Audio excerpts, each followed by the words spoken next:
काल 2 महिने झाले दिलेल्या वेळेला. या 2 महिन्यात साध्या हैदराबादचे गॅजेटचे डॉक्युमेंट सुद्धा आले नाही का अख्ख्या 2 महिन्यात. आम्हाला सांगा काय खर्च लागतोय तिथला. ते 8,000 जे कागदपत्र सापडले त्याचा आम्ही देतो आम्ही समाज वर्गणी करून उद्या सकाळी देतो तुम्हाला.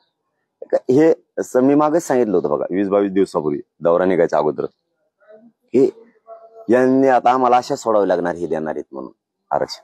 आपल्यालाच लढून ते मिळावं लागणार आहे किंवा सत्तेकडे जावं लागणार आहे. कारण ते एकूण दिसतंय गुन्हे मागे घेतो सरसकट म्हणले कुठं कापऱ्या कोपऱ्याचे घेतलेत वाटतं. ते बी आणखीन माहित नाही घेतलेत का नाही घ्यायला लावलेत. हैदराबादचं गॅजेट, सातारा संस्थांचं गॅजेट, बॉम्बे गव्हर्नमेंटचं गॅजेट घेतो म्हणले ते घेतलं नाही. सगळ्या सोयरीची अंमलबजावणी करायला यांना 8-8 महिने लागायला लागलेत. म्हणजे याच्यावरच दिसतं की यांना द्यायचं नाही फक्त झुलवत ठेवायचं. आता देतो मग देतो आणि एकदा आचारसंहिता लागली की मग असे शब्द वापरायचे. आचारसंहिता संपली की आमची सत्ता आली की लगेच आम्ही देतो. म्हणजे अशी भाषा करायची यांना. बहुतेक यांचं पक्कच ठरलेलं आहे की मराठ्यांना आरक्षण द्यायचं. मग आता यांचा खुर्चीच जीव आहे. मराठ्यांनी बी आता पक्क ठरवले खुर्ची यांना ठेवायची नाही.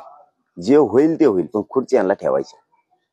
शंभूराज देसाई अगोदर असं म्हटलं की अधिवेशन चालू आहे नंतर म्हणजे इलेक्शन झालं आम्हाला वेळ भेटला आता परत तुम्ही तारीख वाढून दिली होती परंतु तुम्ही विश्वास नेहमी व्यक्त केला शंभूराज देसाई म्हणतात त्यांचं काही बोलणं झालंय का ते काय? नाही त्या विषयात काय बोलणं नाही काय नाही. 1 महिना वाढून दिला आणि आज बी सांगतो आजपासून आणखीन 29 तारीखपर्यंत वेळ दिला त्यांना. आम्ही मनानच दिला. त्याच्या आज सगळ्या सोयरीची अंमलबजावणी मराठा आणि कुणबी एकाचे 83 क्रमांकाला ही मागणी पहिल्या दिवसापासून त्याच्यावर आम्ही ठाम आहे. तोही शासन निर्णय करा. 2 विषय झाले. हैदराबादचं गॅजेट, सातारा संस्थांचं गॅजेट, बॉम्बे गव्हर्नमेंटचं गॅजेट लागू करा. हे झाले 3. चौथी सगळ्या सोयरीची अंमलबजावणी पण तुम्ही ती करायची. 2004चा जो JR आहे तो सुद्धा दुरुस्त करायचा.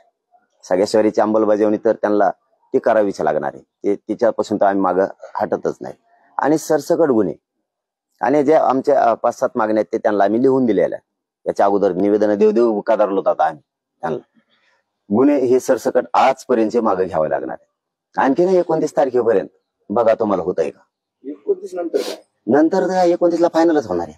ते आता आजच झालेलं आहे. आम्हाला कळून चुकलेले ते देत नाहीत. त्यांनाही माहिती वाटतं द्यायचं नाही.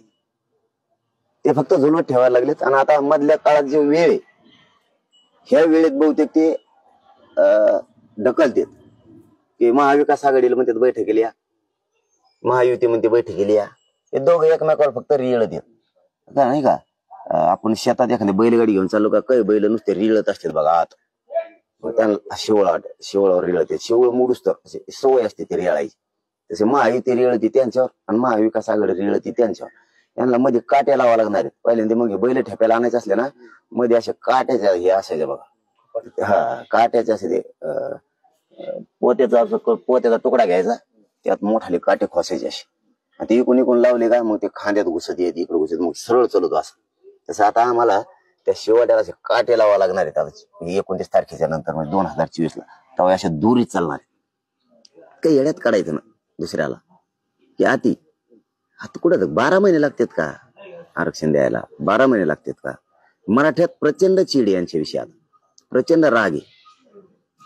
ती खतखत आता बाहेरच पडणार.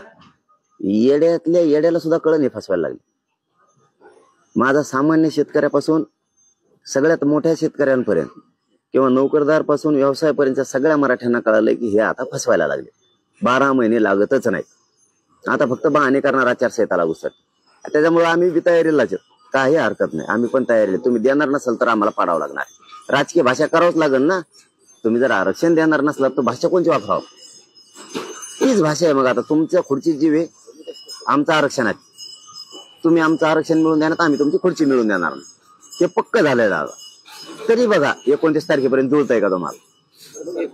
चर्चा सरकारसोबत चर्चा आता होते का आणि शेवटची चर्चा कधी झालीच नाही. शंभूराज साहेब आले होते त्यावेळी झालेली. त्याच्यावर या विषयावर चर्चाच नाही कसलीच. मीडियाच्या माध्यमातूनच त्याने तिकडून रान ठोकायचं आम्ही इकडून ठोकायचं एवढंच. विरोधी पक्ष आणि सत्ताधारी दोन्ही चालढकल करतायत. मग 29 नंतर दोघांनाही परिणाम बघावा लागतील. बघू आता 29ला काय कोणावर परिणाम होते. उभा करायचे का पाडायचे त्याच्यावर अवलंबून आहे. काय परिणाम होणार आहे पण एक होणार, आम्हाला खुर्ची, त्यांचा खुर्ची जीव आहे, आमचं आरक्षणात आहे, आम्ही मात्र त्यांची खुर्ची घालणार, 100% घालणार. जे व्हायचं असेल त्या परिणामाची चिंता नाही आम्हाला.